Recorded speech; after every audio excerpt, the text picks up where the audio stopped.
Hello, it's John Mann at MannMade USA. Today we're going to do an install on a MannMade 2020. The version we're going to put on there is a nickel. We call it our classic vibrato. We're going to install it on this beautiful brand new Fender American Professional 2. Okay, first thing we're going to do is cut off all the strings. Ouch! Bam! Boom! Whoa! Yeah! Goodbye. You're not going to hurt your guitar if you do that. Trust me. We've done this to thousands of guitars. Rather than fight with these, with the back plate on, I'm going to take that back plate off. And yes, we use power tools on guitars. If you're uncomfortable with that, it is always safer to do it this way with a regular screwdriver. But in the essence of time, we'll do it with a power drill. Now what I do is I put my finger around the bit. So if I slip off, I've got a hold of it. Because you don't want to scratch up this beautiful brand new guitar.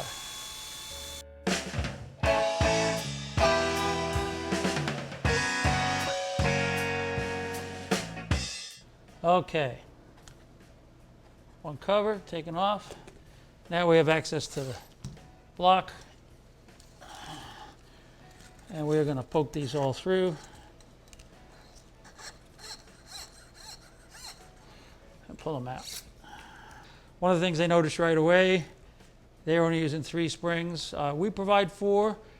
Putting 3 or 4 on is a personal preference, so long as it feels good to you. This bridge has a die-cast zinc alloy block. That's like a tone suck.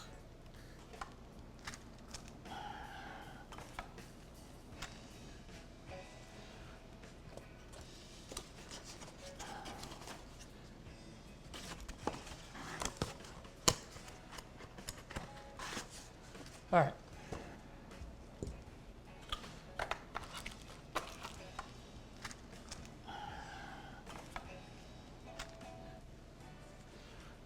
Okay, so the next step is to measure your posts so that you know where to set them.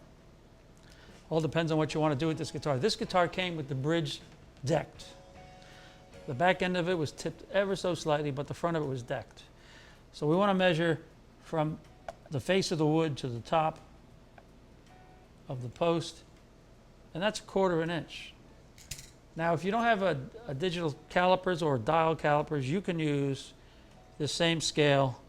It's got, that's for, you're setting your strings here, but it's got decimal inches here. So you could do it, let me hold it up. Hopefully you can see it. You could do it that way with the decimal scale, or if you're a fractions guy, you could do it this way. Okay? Now, since I can't see it, I'm going to do it this way. Now, on a 64th scale, 16/64ths. Back when I went to school, we reduced it to the lowest common denominator. That equals 1/4 inch. Okay? So that's where this is set for decking. If I wanted to float this bridge, which typically we would raise it a 1/16 of an inch off the body, we would add a 1/16 to that 1/4 inch. So that would be 5/16 of an inch, or 312 thousandths.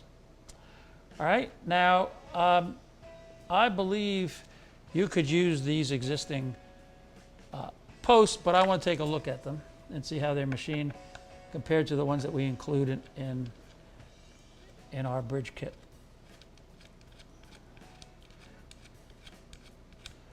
By the way, wells are never included in this because they're already in the guitar, and we assume you're not going to take them out. So we have a little more angle on them, which would allow you to lean up and down on it a little bit more, but that's your choice. You can use either one. I think for this, I'm just going to put the original in, and we'll use that. Actually, let's set it to 5/16 of an inch so that we can float this bridge. I'm going to lock that in place, and I'm just going to Turn it till it gets there. Okay.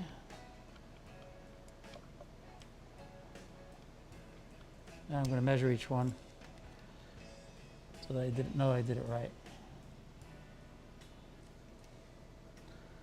4 thousandths high, so I'm going to bring that in a teeny tiny bit.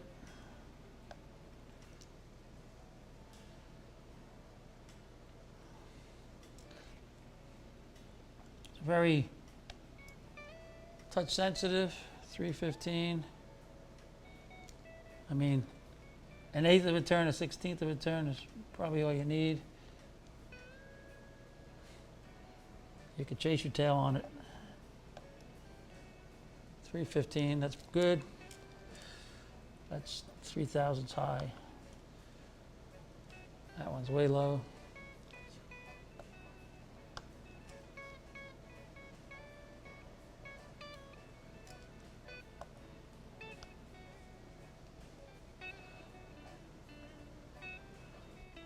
And again, we want these to be exactly the same height. Okay, there we go. All right, now we are ready to install our bridge. I do recommend replacing the original springs with R's. There is a key difference in them. If you look at these springs side by side, ours are a little bit shorter, which that doesn't matter because that you adjust by the claw. But look at the head of them. This one has a kink in it. This is straight. On the Fender bridge, they have drilled the hole at an angle. So it will pretty much stay in place. If you were to put this in our bridge, it will go in and it'll work, but in time it'll work its way up out of the bridge, which is why we have a little kink in it. You push it in and it'll stay there. So you're going to lay this bridge in here on that, and while you're holding it, you're going to flip it over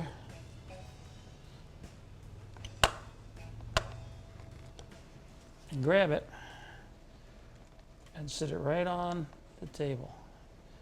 That's why you want to have a padded cover there. So what I'm going to do is loosen the claw a bit, equally on both sides. Again, we don't recommend removing your claw.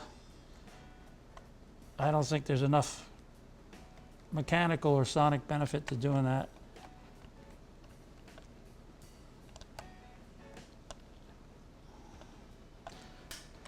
That just allows me enough room to get the springs on.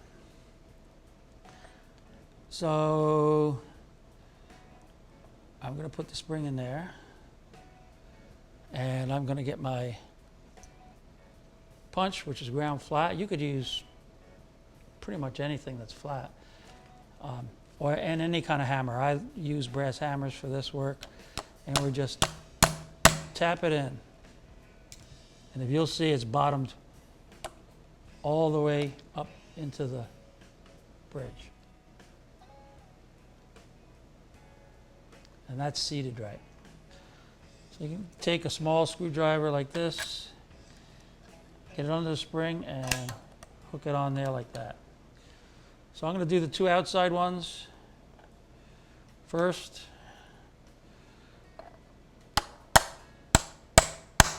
And then the same thing. I'm going to hook it. And in this case, since the original guitar only had 3 springs, I'm going to try it with that. If I don't like it, we can redo it. And you tap it. Don't be afraid to hit it, but be careful what you're doing. And you get it so it's seated all the way in. So now our bridge is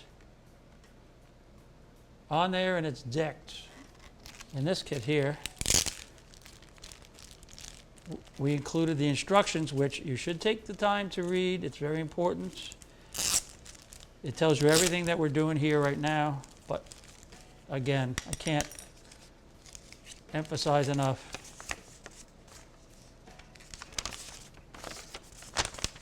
Take the instructions, read them. inside of this instruction packet came a pick that says 1.5 on it.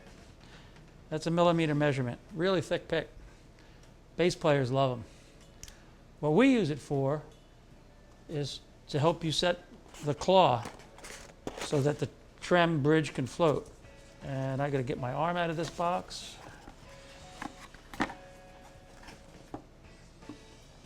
Now, MannMade USA is the original designer of the slip-in arm. When Paul Smith patented the bridge design with this feature in it, we never patented it alone. I wish we had. But anyway, push the arm in, tip it up, put it like that. You can take the arm out. Now, it should be where you want to float it. It's not quite, so I'm going to raise it up equally. And we want that bridge to be sitting parallel to the body. All the way around. Okay? I like it. Looks good. So we're going to tighten up these spring, the claw. So we're going to increase the tension on your springs.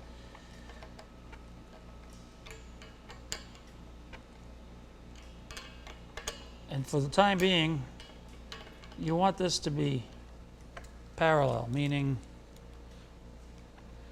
that this is the same as it is over here. So it doesn't matter the measurement, but you just want to have it so that it's within a few thousandths of each other. I'm going to bring this one out a half a turn or so, probably get us there.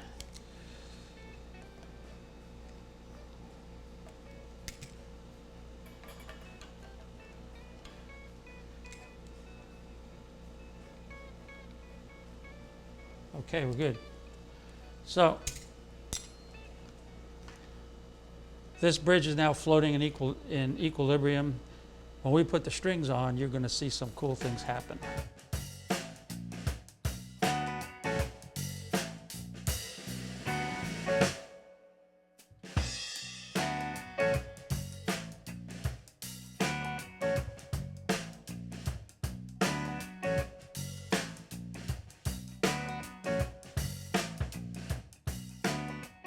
We need to set the low E and the high E to the correct height.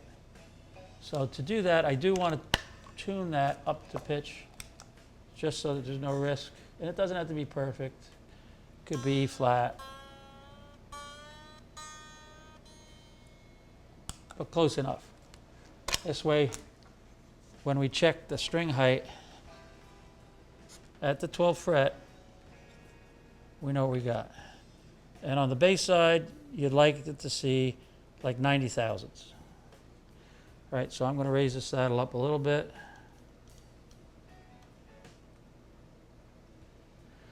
And I'm just going to jack up one side. I'm not going to worry about the other side right now. Okay, I'm almost there.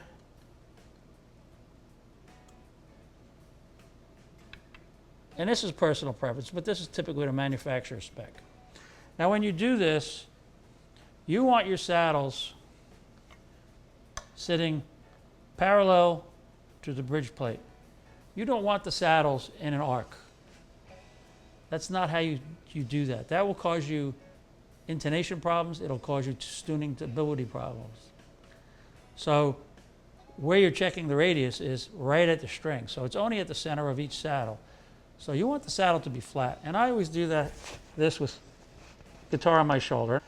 So as you can see that this particular saddle is parallel to the bridge plate, this part, right?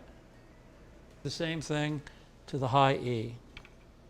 And wow, that guy is like almost on the money. So I'm just going to raise it a teeny tiny bit. On the treble side, you're looking for 63 thousandths of an inch.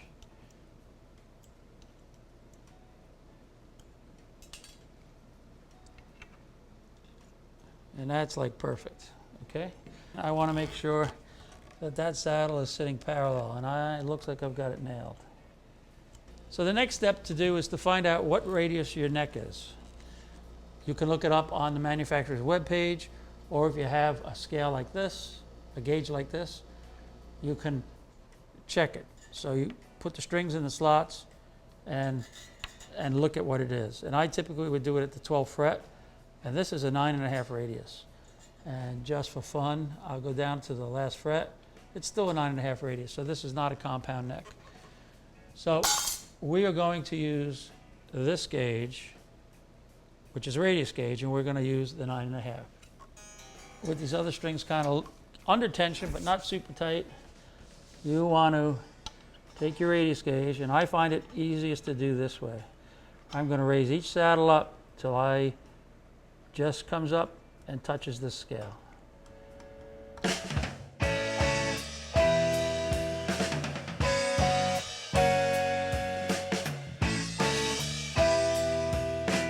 Okay, now we're going to put the gauge here and see how bad or good we did.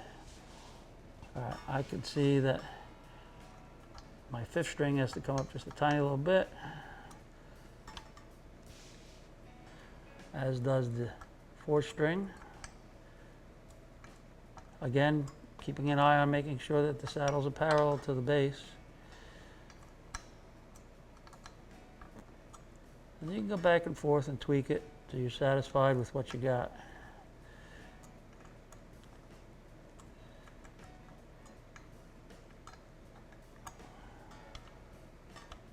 All right, I'm happy with that. Huh, this pick fell out. That means they're kind of under tension. That's the next part. All right, so this pick should have stayed in there for the time being. So what we want to do is tighten this claw up some more. 3, 1, 2, 3.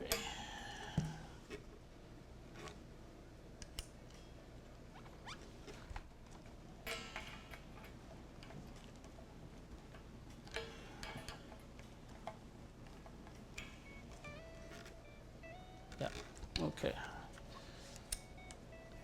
Let's take your trem arm, put that pick in there. Okay, now you tune your guitar up to pitch.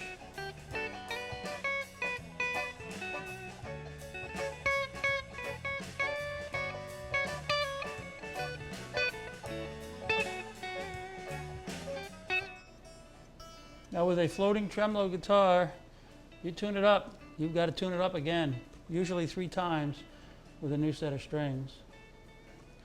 We're going to loosen the claw. And what I like to do is put something that's hard underneath it. Use the back plate, because you want to hear the pick fall. You don't have to keep looking. So hold the guitar vertically. Try not to put any pressure on the strings. And equal turns.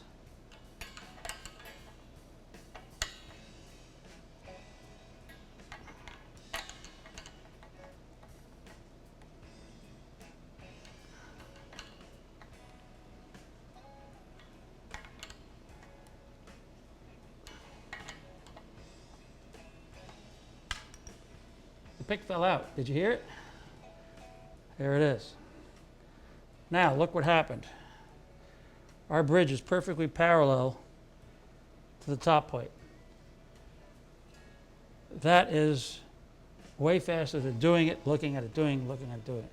All right. Now we have to intonate this guitar. Tune your guitar up to pitch. Play it to 12th fret. If it's sharp, you move the saddle towards the neck. If it's flat, you move it the other way.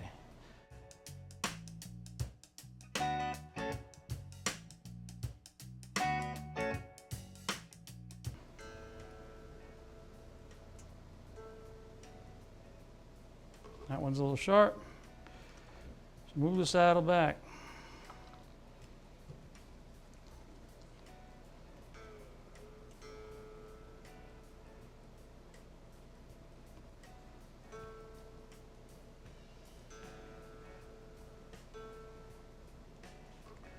more.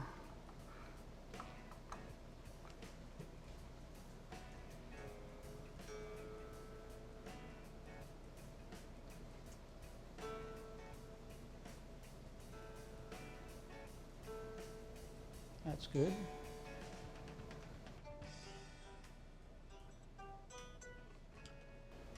This one is flat, so we're going to move that saddle forward.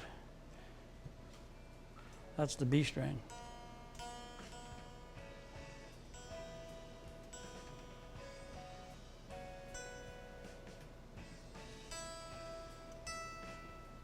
There we go.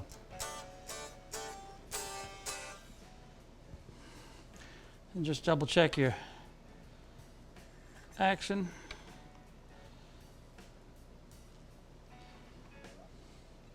This is the factory spec. Ready to roll. Put your trem arm in.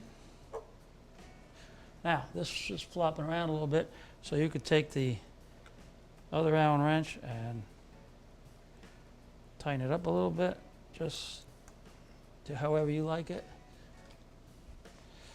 Again, we have this long tool that makes it really easy. I like it so it's just snug. That's a personal preference thing.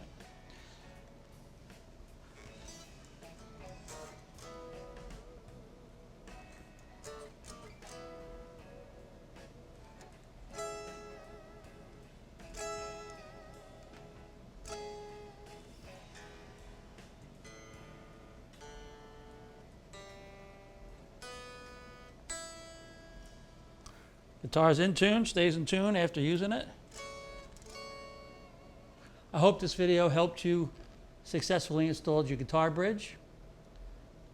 If you found it interesting and helpful, please subscribe, click the like button, and ring the bell. Thanks so much. This is John Mann. We'll see you soon.